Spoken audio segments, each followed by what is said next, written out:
दोस्तों, think and grow rich book लिखने से पहले ऑथर नेपोलियन हिल ने लगभग 500 सक्सेसफुल लोगों के इंटरव्यू लिए थे और तब जाकर उनको सफल होने का सीक्रेट पता चला।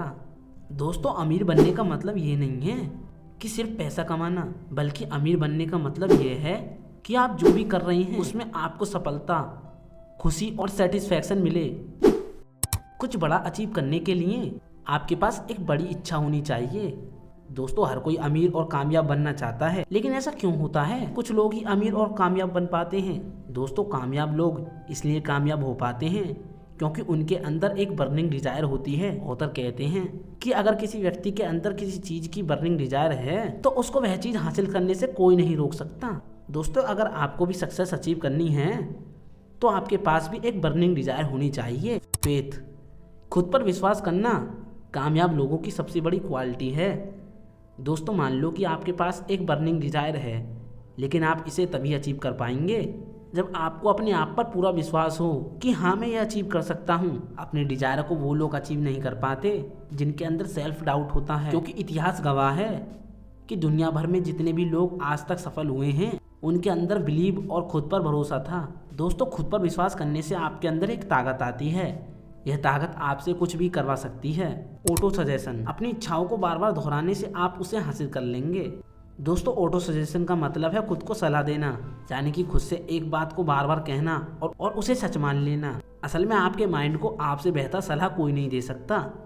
एग्जाम्पल के लिए, अगर आप खुद से रोज ये कहते हैं कि मैं इस स्विमिंग कॉम्पिटिशन को जीतूंगा, मेरे अलावा इस कॉम्पिटिशन को कोई नहीं जीत सकता, ऐसा कहने से आपका ब्रेन इसे एक्सेप्ट कर लेगा और आप स्विमिंग कंपटीशन जीत जाएंगे।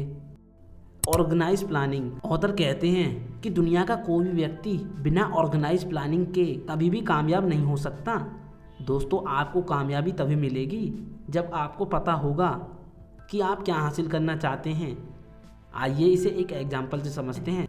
दोस्तों, अगर आप एक ऑथर बनना चाहते हैं तो आपको यह सोचना है कि आपको कितनी बेस्ट सेलिंग बुक लिखनी है और कब तक, और अंत में आपको यह तय करना होगा कि किस तरह से आप अपनी मंजिल को अचीव करेंगे।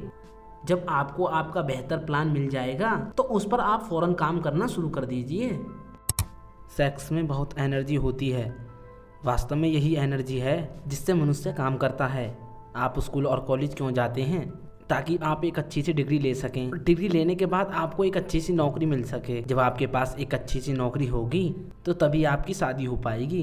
कोई भी लड़की ऐसे लड़के से शादी नहीं करना चाहेगी जो कुछ कमाता ही ना हो। इसका मतलब है अमीर बनने के पीछे भी यही एनर्जी काम करती है। इसलिए इस एनर्जी को ट्रांसम्यूट करना सीखना होगा। इसके लिए आपको गोल को सेक्स एनर्जी से लिंक करना होगा। कुछ लोग इस एनर्जी को गलत तरीके से वेस्ट करते रहते हैं। इस एनर्जी को खो जाने से दिमाग काम करने की मोटिवेशन खो देता है। इसलिए इस एनर्जी को बचाना बहुत ज़रूरी है।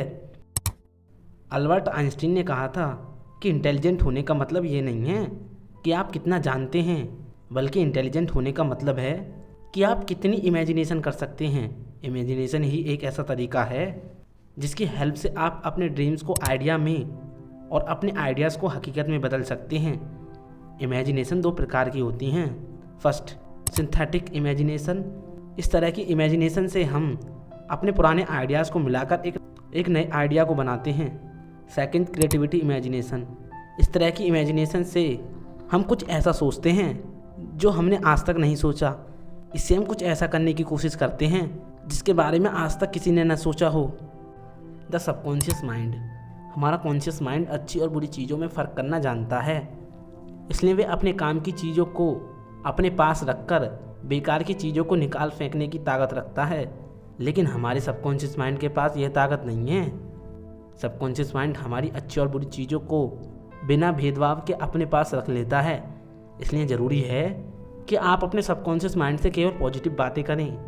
हमारा सबकॉन्शियस माइंड हमारी हर तरह की जानकारी को सेव कर लेता है, जिसकी वजह से हमारा व्यवहार समय के साथ वैसा ही हो जाता है।